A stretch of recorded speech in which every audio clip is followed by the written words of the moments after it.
Hello and welcome to our viewers. I'm Nicole Thomas, and today we are going to hear from SailPoint customer Ian Anderson, Enterprise Security Manager at Oklahoma Gas and Electric.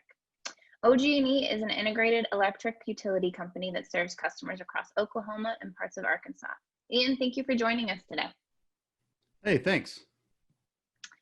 Question for you. Can you tell me a bit about your background and what you do at OG&E? Yeah, sure. So I currently work as a enterprise security manager at OGE Energy. OG&E is Oklahoma's largest electric utility. As you said, we service mostly around Oklahoma, but we're also in parts of Arkansas. We're vertically integrated, which means we have generation, power plants, wind and solar services. We have transmission and distribution. So we generate the electricity and then we make sure it gets to everyone's homes. And my role specifically is I'm in charge of all security operations at OG&E. So what that means is I have our kind of traditional security operations group, which is detect and respond, as well as our identity access management team. Thanks, Ian. What was the genesis of your identity program? Well, about 3 years ago, we started down the path with SailPoint and Identity Now. Prior to the launch of that project, we were a group in transition, meaning we had some folks that were looking to retire. The organization was starting to change in the way we handled staffing, so we started leveraging temporary or contract labor a lot more heavily. And we were finding that we were having difficulties kind of keeping up with the business. So I think that we've all seen how the pace of business continues to increase and our identity access management solutions weren't necessarily helping us keep pace. A specific example is we had a lot of kind of manual intervention. So what we call right-click management, meaning you get into Active Directory, uses computers, you right-click, to add someone to a group or whatever. So we had a lot of those challenges. And, if from a business risk perspective, if we weren't going to be able to keep up, the business was going to suffer. And so we worked with our executive leadership and implemented Identity Now. And, here we are today. How has automating those manual processes allowed you to better support your business? So when we first started this project, we started looking at what are the activities that our team performs that is kind of costing us the most amount of time, and where could we go buy time? I think that we approach the Identity Now project not from a perspective that we can replace human labor or replace members of our team, but actually just to get them out of the grind of identity and free them up to go work on bigger things. So as we went and looked at the big kind of time savings opportunities that we had, we saw provisioning, deprovisioning of contractor services was running us about 25 to 30% of our total time, which is about an FTE for us. And so we realized, if we can just do anything to reduce the burden on our provisioning and deprovisioning activities, that could buy us a significant amount of time that could then be reinvested back into our identity access management program. Another example is our certification process. So we were able to produce just via email a kind of a low-level certification capability. But now with the certification engine, we're able to not only provide a richer and a better experience to our end users, but we can now do so more regularly rather than it be in this big tremendous manual effort and tracking emails and doing all that. So really where we've gained is we are now working on deeper and more systemic identity issues because the operations side is becoming more and more cleaned up. And so we can now actually go and evaluate some of the risky services that are in play in our organization and work to mitigate those risks. What has been the biggest win from your team's identity efforts?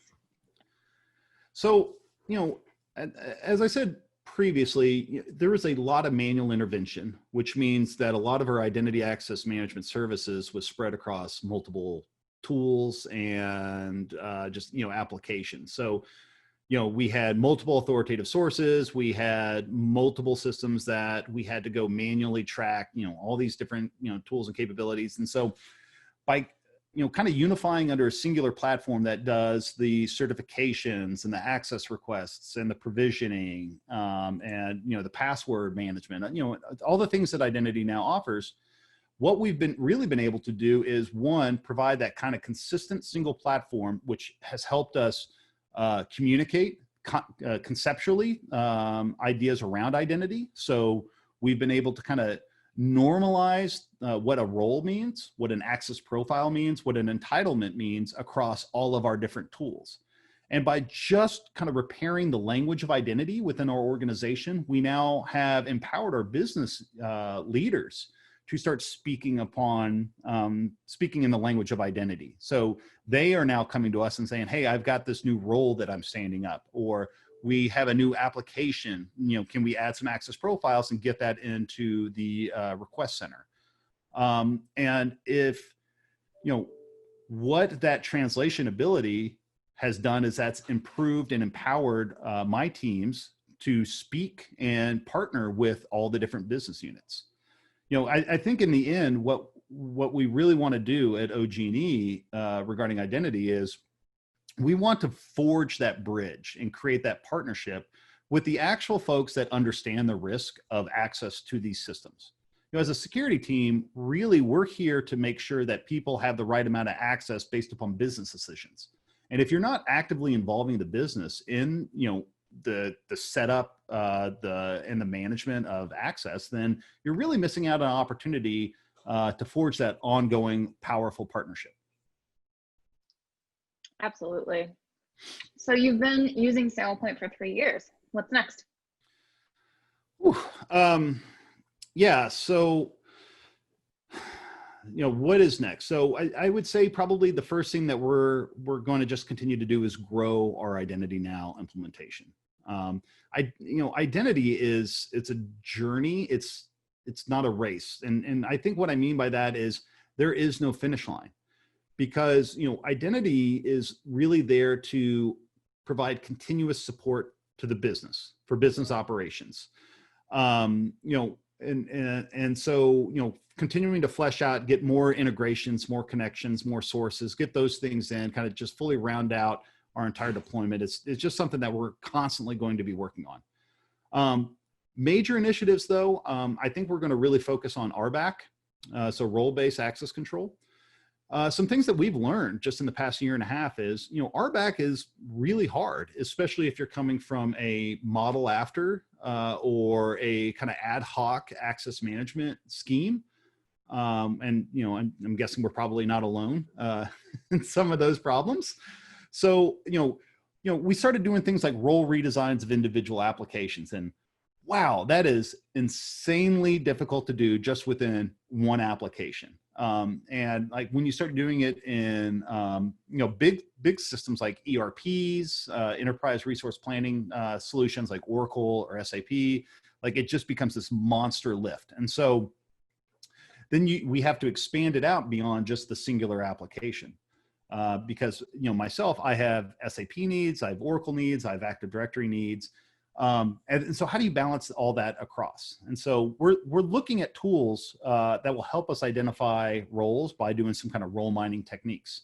And honestly, we're looking at predictive identity to kind of help us meet some of those needs by providing the role mining. And while we're talking about predictive identity, that kind of feeds into one of our next initiatives, which is the drive towards identity governance. So as I talked about earlier, our approach has really been to enable our business partners to help us manage risk, to turn access request questions into, questions to the business. So, how are we empowering them to make the best decisions? Because I think a lot of the times, if you ask, does Joe need access to this object? They'll kind of shrug it and you go, I don't really know what that means. One thing we've been really, passionate about, I guess, is trying to get good titles and good descriptions in for the roles, access and access profiles. Because if you ask, if you ask someone to approve some strange looking SAP role or transaction code or something like that, they just you shouldn't need a computer science degree in order to understand what you're approving access to. And so what we've tried to do is change the access request into kind of normal language that will then help them make a better decision. But then beyond that, some things that we're really interested in, like with predictive identity, is how are, what has been the history around these types of requests? Or does this access request fall in line with kind of normal usage patterns? And that ultimately helps our business approvers understand the impact. All right, last question for you. If identity was a TV or a movie character, who would it be and why? If identity was a TV or movie character, who would it be and why? So I was kicking this question around, and I asked my wife, what she thought, and she came up with, this idea that identity, given its kind of nebulous nature, it never ends, and it's about who you are.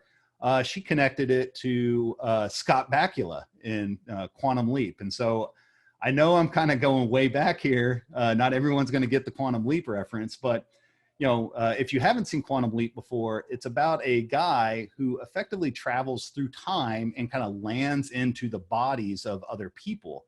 And then he has to solve whatever their problem is before he is able to make his next leap. And his eventual goal is to get home, get back to his reality and who he was. And so at the end of the intro sequence, there was always this, there's this quote, right? And it said, putting things right that once went wrong and hoping each time that his next leap will be the leap home.